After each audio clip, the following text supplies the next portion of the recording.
Okay, so the child care minimum standards definitions. Why I like to go over this and spend time on this is that normally when you have a situation where a director and a licensing rep have a disagreement on a particular standard or they don't understand a particular standard, it's normally because someone doesn't understand a term or definition, especially if you have a person that has worked in a different state or come from a school district or they work with a nationally accredited program. The terms and definitions in another state or according to NAUIC or NAC, their terms and definitions might be different than licensing. So that's where people get confused. Now, what I like to do with this is that also as we go through a lot of the minimum standards, I kind of springboard off into other conversations and clarify a lot of other things as we go along, and it turns into a lot of other discussions. So we'll kind of bounce on and off of subject quite a bit, but there's a purpose behind that. All right. So page 1 of the minimum standards, of course, talks about who is responsible for complying with these standards. Basically all of us. So there are some exemptions that are out there, but they're getting pretty difficult to get a hold of. Most of us do not qualify for an exemption. The other thing that you'll see is as of April of 2017, it does say that even if you are an unlicensed program, you still have to follow these rules, which this was directly written for illegal operations that are out there. But what we're starting to see is even programs that have exemptions are now being held accountable to these rules because of 746.113, which is really cool. All right. But we're here today mainly to talk about terms and definitions. So let's go ahead and skip on over to page 2 of the standards. And we're going to talk about some of these items right here. All right. Now, I'm not going to go over every single one of these. Most of these are self-explanatory. If I do skip over something, then, let me know. Hey, Tim, go back. I got a question about this one. Or like I said, you can call me or email me and we can talk individually about a particular situation. I'm going to go over some of the hot buttons. I'm going to go over some of the most misunderstood terms and definitions. And then terms and definitions just need good clarification, or that there's a lot more relevance to the term than what you see here in the book. All right. So 746.123 are your terms. You're actually going to see terms and definitions also in the back of the book, and then you're also going to see terms and definitions in the Texas Administrative Code. So some of the items that you'll see in the book may not be defined here, but you may have to go to the Texas Administrative Code to get to those. All right, that happens quite often right there. All right, so the first thing that I want to mention is number 2, is number 2, administrative and clerical duties. And that is defined as duties that involve the operation of the child care center, such as bookkeeping, enrolling children, answering the telephone, and collecting fees. So basically all of the work that you do up in the front office is considered administrative and clerical duties. The reason why I point this one out is that when we get back to the general responsibilities of personnel, you're going to see that it's going to say that while supervising and interacting with children, you must be free from administrative and clerical duties. So while you're in a classroom, you cannot do any of these items right here. Okay, bookkeeping, enrolling children, answering the telephone, collecting fees. The biggest violator is this one right here, answering the telephone. The way licensing looks at this is that as soon as you pick up that telephone, Your attention is no longer on the children. Your attention is now on that phone call, and you're not supervising them. I see this cited often with programs answering the telephone in the classroom. So can't do it. The other thing you got to look at is that if you have a teacher that brings a child into the office and leaves a child up in the office with you, whether the child is ill or maybe the child has got some behavioral issues and they were removed from the classroom and the child is left up in the office. If you are now responsible for supervising that child, guess what you can no longer do? You cannot do administrative or clerical duties. The only thing you can now do is watch that child. So not the best scenario for a child to be in the office because you can't get your work done. I have a very strict rule in my centers that I do not allow children in the office unless it's an extreme circumstance, a severe illness or a severe aggressive act. Children need to stay in the classroom. All right, they can still be cared for away from the rest of the children for minor illnesses until the parent gets there to pick them up. But the office is just not a safe place for them. Especially if you do have a person that walks in and wants to do something harmful. If you have a child sitting in the office, they're kind of a sitting duck. My other thought on this is that there are way too many conversations and interactions that take place up in the office that are just not appropriate for the children. And so, it's just not a good place for them. As far as licensing is concerned, when that child is up there and you're interacting and supervising with that child, no administrative or clerical duties. All right. So that's kind of a big one right there. The next thing that I want to talk about is number 4, and that's the definition of an adult. An adult is someone 18 years of age and older. So you're going to see that throughout this book quite often. So anytime you see the word adult, just know that that's 18 years of age and older. So for example, you're going to see where it says children must be released to an adult. So how old does a person have to be to pick up a child? Well, obviously 18 years of age. So if you have a parent that sends the 14-year-old up to pick up their brother, all right, can't do it.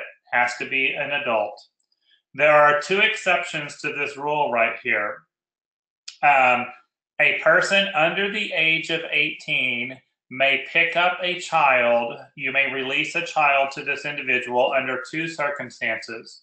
Circumstance number 1, and this is in the book, we're actually going to talk about it later on. School-age children may be released to a sibling under the age of 18 with written permission from the parent.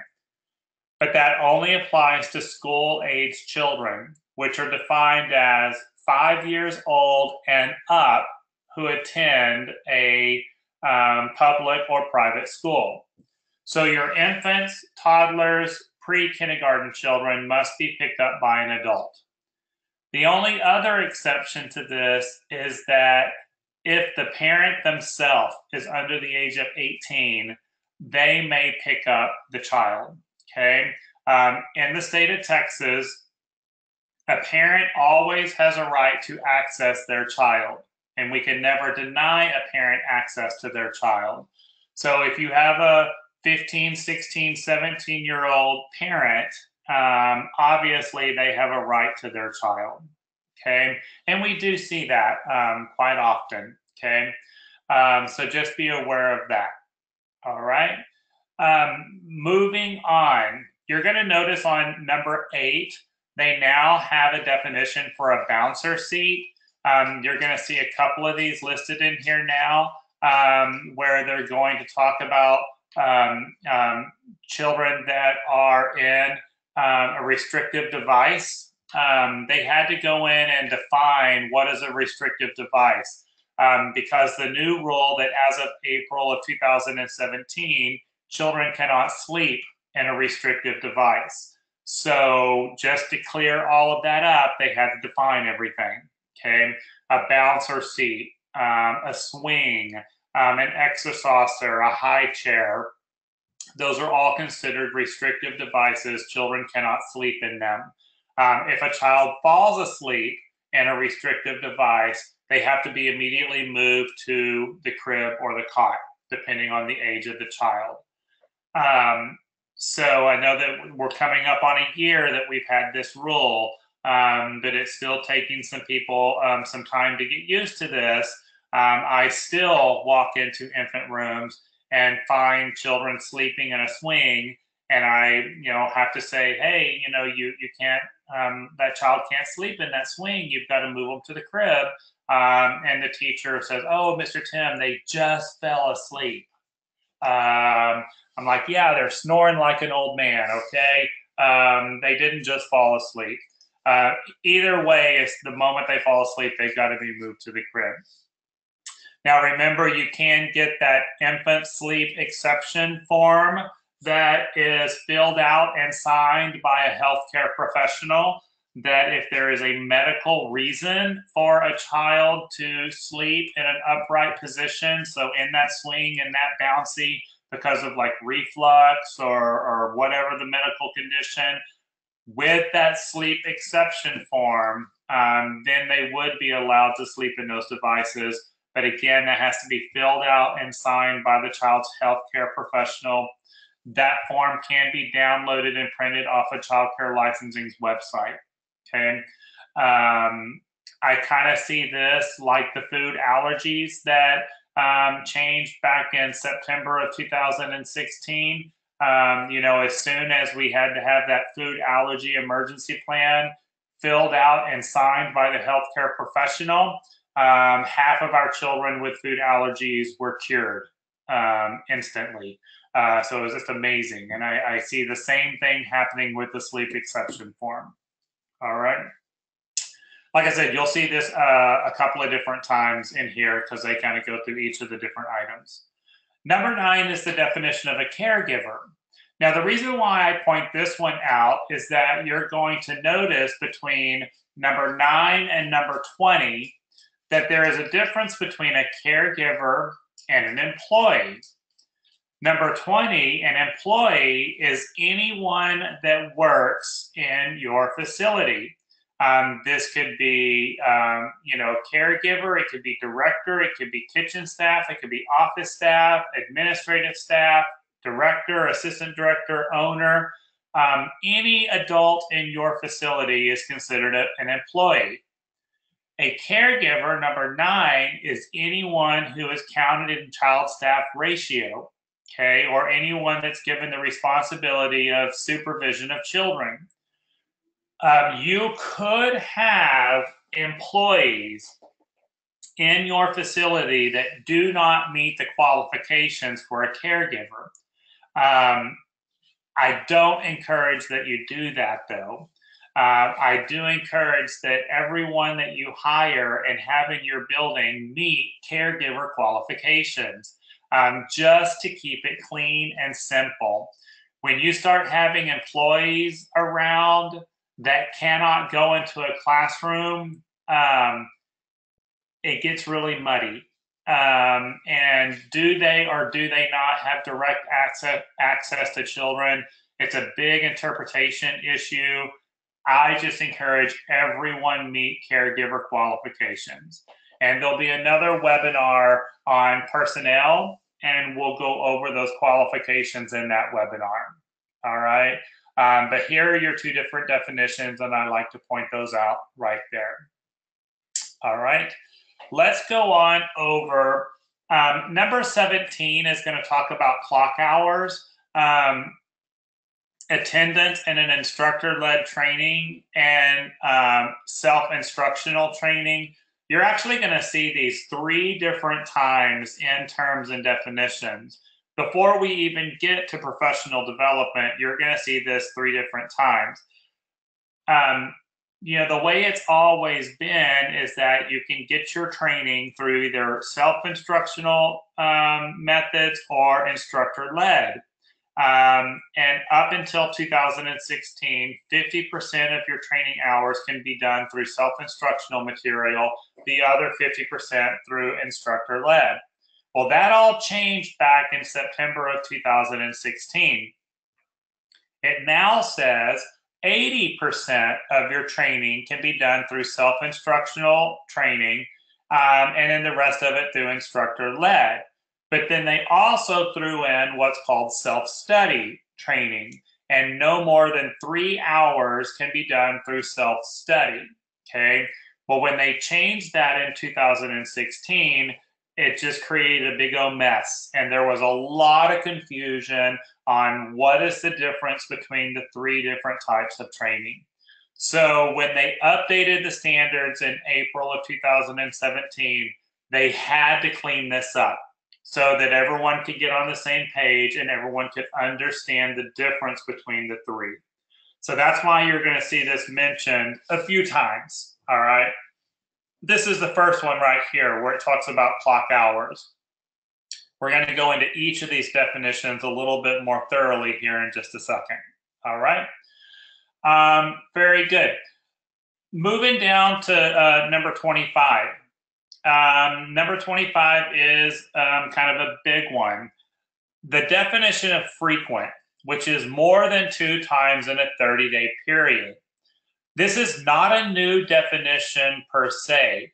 This definition has always been in the Texas Administrative Code, which is another document that licensing uses. So the minimum standards is not the only book that we have to follow. You also have a book, it's a real smaller one, it's a smaller one, called the Texas Administrative Code. Criminal background checks have been moved completely out of the standards and into the Administrative Code. It seems like every 2 years when our legislators meet, there's a change to background check laws. They just keep tweaking this and keep tweaking it. Well, last year in our legislative session, once again, there was some changes to the background check process that licensing has had to adapt to, all right? One of the big things that happened was that the way the law was written on background checks is that anyone that has direct access to children must have a background check. And typically, the definition of direct access is defined as anyone counted in child staff ratio that is in a classroom. But there were a lot of interpretation issues and a lot of discrepancies in the definition. And we started having some licensing reps question whether or not a person had direct access and whether they should or should not have a background check. Even someone coming in to do training while they were waiting on their fingerprint appointment, should they or should they not be in the center, because they don't have the fingerprint yet. It was a big mess. So they had to clean that up. So they moved the definition of frequent over to the standards now, okay? And you'll see here more than 2 times in a 30-day period, and they're going to directly refer to background checks, which if you want more information on background checks, you can go to 745-601, which is the Texas Administrative Code, okay? So basically, if you have a volunteer or a contractor that comes into your program and they're in your program and they're not on a regular or frequent basis, so they are not in your program more than 2 times in a 30-day period, then they don't have to have the fingerprint, okay, or the background check, according to what this is saying now, all right? As long they cannot be left alone with the children. If they get left alone with the children, then they do need it, okay? But this would be a volunteer or a contractor. Now, I still strongly recommend that you do a criminal background check on everybody that comes into your facility and has direct access to children, just to keep it clean and keep yourself out of trouble. Because there's still such an interpretation issue on this one, I would rather be safe than sorry. Okay. I cannot stress that one enough right there. All right. And again, if y'all have any questions, type them in on your chat screen over there for those of you that are live. All right. So going over here to page 4, let's talk about number 30, which is high school equivalent.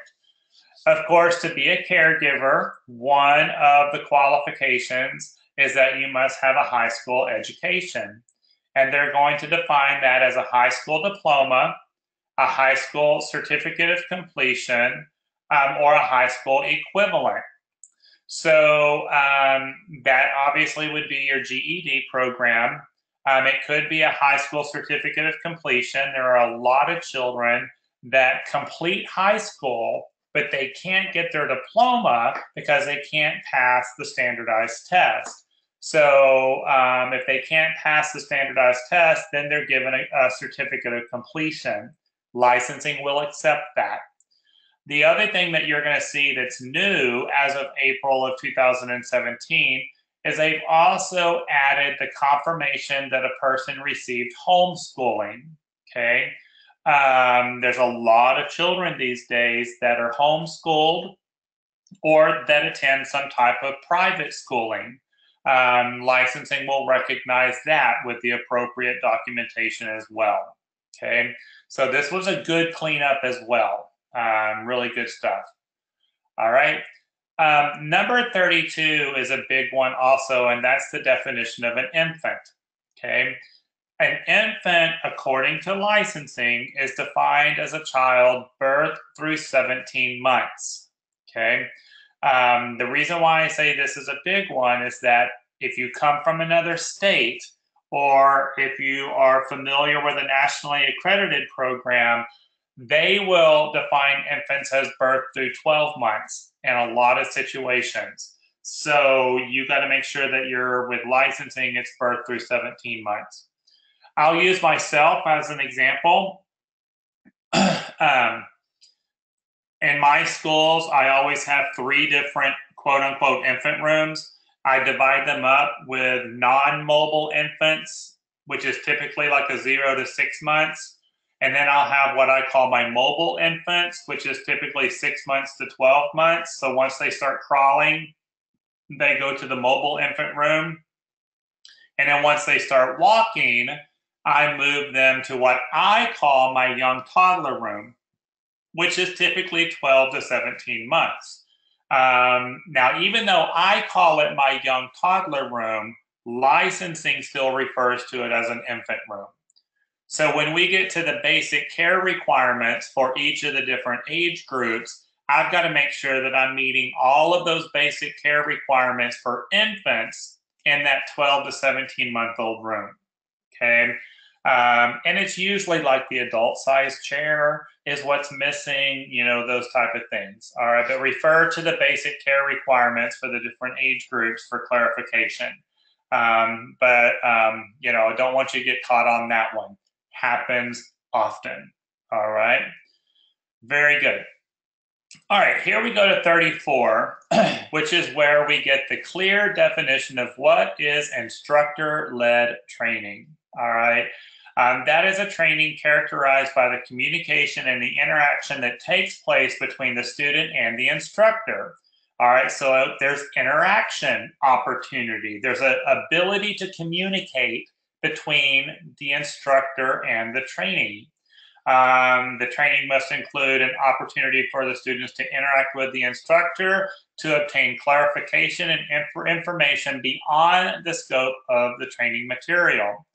For such an opportunity to exist, the instructor must communicate with the student in a timely fashion, including answering questions, providing feedback on skills practice, providing guidance or information on additional resources, and proactively interacting with students. All right. And it says examples of this type of training would include classroom training, web-based online facilitated learning, video conferencing, or other group experiences. Now, do you see anything here that says it has to be face-to-face? No, there's nothing that says it has to be face-to-face. The key here is the opportunity to interact in a timely fashion. Okay, so that could be through phone call, through video conferencing, through email communication, as long as these opportunities right here exist. All right. So that kind of makes it really wide open on what is instructor-led. The other thing that I'll point out, and we'll talk about this more in our webinar on professional development, the other thing is that a director who is in good standing with licensing has a director who is in good standing can also train your staff, okay, your own staff. So as long as the director is available to interact in a timely manner, that also makes it instructor-led. Okay. Now, I'll be the first to admit that all of these fancy webinars and online trainings and DVDs and books are nice. They're great resources. Face-to-face training is still the best. All right. Hands down, always going to be your best opportunity. But of course, we all know getting 24 to 30 hours of training a year, very difficult to get all of that face-to-face. Especially if you are living in a small country area and you have to travel a distance to get good quality training, there's got to be other options for you. So I understand that. I get it. That's why these rules are written the way they are.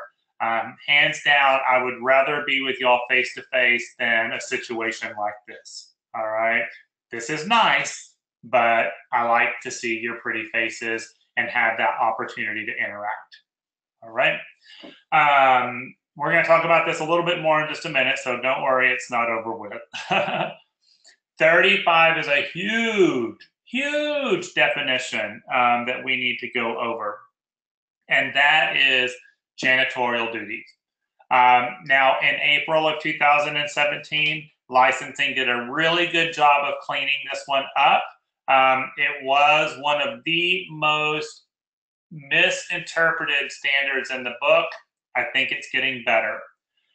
A janitorial duty is a duty that involves the cleaning and maintenance of the program, okay, the building, the rooms, the furniture, such as cleaning carpets, washing cots, sweeping, vacuuming, mopping a restroom, etc.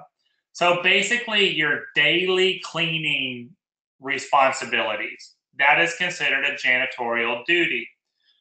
The reason why this definition is in here is that, again, just like administrative and clerical functions, you're going to see it's going to say that while interacting and supervising children, you must be free from janitorial duties. So you cannot do these items while you're supervising children and counted in child staff ratio. Okay, do y'all see why this is a big one? Now, here's where it gets tricky. It does say sweeping up after an activity or mopping up a spill in a classroom that is immediately necessary for the children's safety is not considered a janitorial duty. This is what they added to help clean this up. No pun intended. Anything that directly relates to the health and safety of the children must be done immediately. So cleaning up after a messy art project, cleaning up after lunch or snack, cleaning up after a child throws up in your classroom, okay, that has to be done immediately. Those are not considered janitorial duties, okay? Another way that I like to define janitorial duties is this something that can wait till the end of the day? If it's something that you do at the end of the day, that's a janitorial duty and cannot be done while you're counted in ratio. If it's something that has to be done right now, that's not a janitorial duty. So that's kind of the best way I have found to define that. All right. Um, moving on. 41 is yeah, so Katie asked, so cleaning the tables after lunch is okay, even if you're using a cleaner? Absolutely it is, Katie, because that directly relates to the health and safety of the children. Children get their bodily fluids on that table, and so there's a possibility of cross-contamination of a bodily fluid. That definitely needs to be cleaned up, and especially if it's after lunch or after a messy art project, then yes, very, very good question. And that was a perfect example right there. All right. Good. And y'all know right now with the flu going crazy and so many people getting sick from the flu and how contagious the flu is right now, you need to be sanitizing and disinfecting that classroom all day long and washing those hands and we need to nip this and get this flu out of our centers. And the only way we're going to be able to do that is through proper sanitizing and disinfecting according to manufacturer's recommendations and hand washing. 99% of cross-contamination can be controlled by hand washing. Tiffany asked, my teachers will mop the floor sometimes when kids are napping. Is this okay? Okay, so this right here is a great question that I'm going to refer you to your local licensing rep for their interpretation. I've heard it both ways, okay? I've heard that if you are cleaning up, after a messy art project or cleaning up after lunch and the floor is visibly dirty and unhealthy, that needs to be done immediately.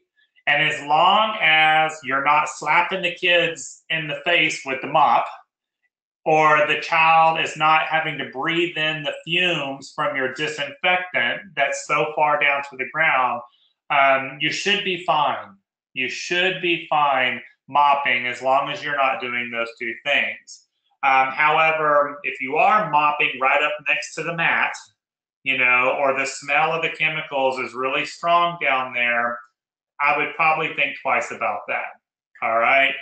But I have seen some licensing reps say absolutely no. Okay. Most of them are okay with this as long as the children are not at harm. So it's usually soap and water. You should be fine with that. Okay. Because there's not, anything that they're inhaling while they're sleeping. Again, if you're right up against their mats, that's going to be a problem. All right. But if the kids are kind of napping over here and you're mopping over here, you should be fine. Okay. We do it quite often in our programs, but our kids are clearly on a different side of the room from where the teachers are mopping. Okay. But, I like a clean classroom and I like a good smelling classroom. So, sometimes you got to do that often. All right. Great questions right there. Yes. Remember, if the perception, if it smells clean, then the perception is that it is clean. If it doesn't smell clean, the perception is that it's dirty and unhealthy. We want it to be clean and healthy and safe, but the smell is a big thing. All right. And overall appearance is big as well. 41 is restrictive devices. That again is that any device that may restrict an airflow or cause strangulation, that you put the child in. Examples that they're giving you are car seats, swings, bouncy seats, high chairs. And remember, the reason why we have this definition now is children cannot sleep in a restrictive device. The other reason for this definition is that you'll see under discipline and guidance, children cannot be placed in a restrictive device as a form of punishment. So if you have that toddler that's been biting all day long, you cannot put them in the high chair to keep them from biting other kids. That would be a form of punishment. All right. So there you go on that one. 43 is going to be your definition of sanitize. This is another big one right here. Sanitizing, we've always, since 2003, we've always sanitized using this 4-step process. You wash it with soap and water, you rinse it with clear water, you soak or spray it with a disinfectant solution for 2 minutes, and then you allow it to air dry. Whether you were using a bleach product or you were using an EPA-approved chemical, you still followed the 4-step process. Well, this has now changed.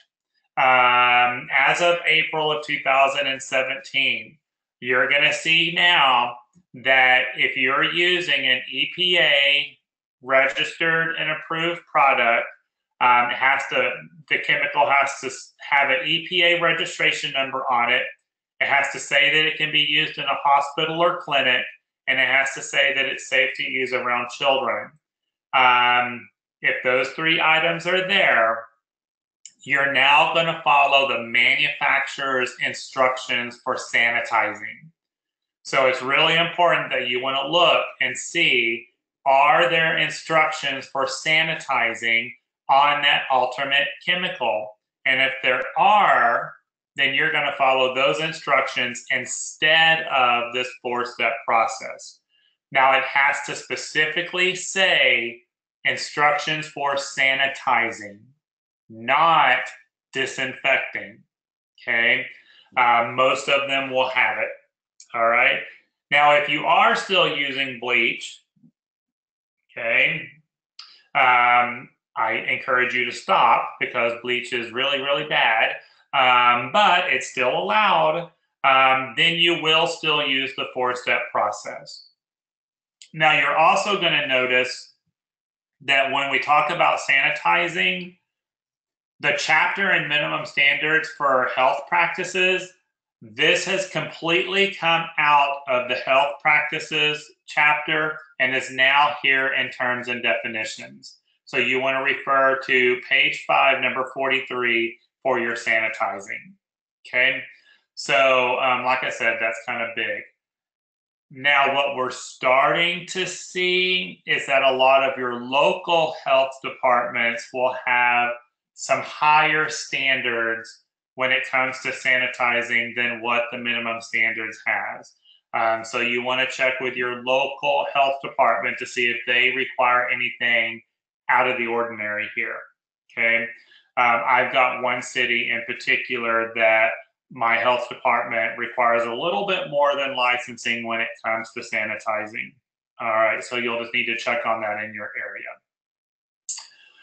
45 is going to talk about self-instructional training. This is, again, training designed to be used by one person individually, working alone and working at the individual's pace. All right. Now, normally, self-instructional trainings will still have a question and answer format, so some type of an assessment, or worksheet that you have to fill out. But again, 80% of your training can be done through self-instructional material. So the big thing right here in deciding, is the training that I'm doing self-instructional or is it self-study? Are there questions with right or wrong answers? If there's questions with right or wrong answers, that would be self-instructional training. Then you got this new animal called self-study training. And this is non-standardized training where the individual reads written material, watches a training or video, and basically just gets hours. So there's no question answer. There's no worksheet, all right? They just basically watch or read and it's done. That is limited to 3 hours per training year. So it's very, very important that when your people do a training, that there's some type of assessment with right or wrong answers, some type of worksheet or exam. All right. If there's no worksheet or exam, it's going to be self-study, and that's going to be limited to 3 hours. So that's the big thing that they had to clean up with that one. All right. My advice to you is to either do instructor-led or self-instructional, and don't even worry about this one down here. That self-study is just getting everyone all crazy. All right. And again, when we do our webinar on professional development, we're going to go really into detail on these things. All right, last page right here on page 6. I just wanted to point out, again, the definition of a toddler.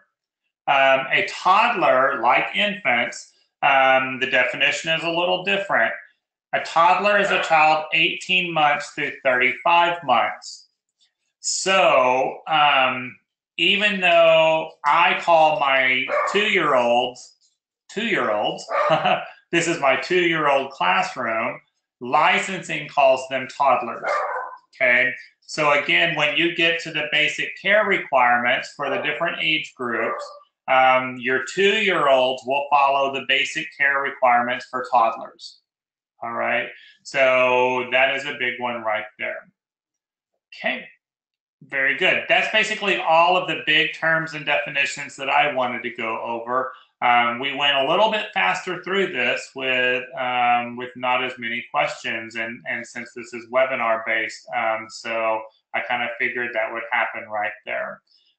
So any questions from y'all, those of you that are live right now, any questions or clarification that you need on this? All right.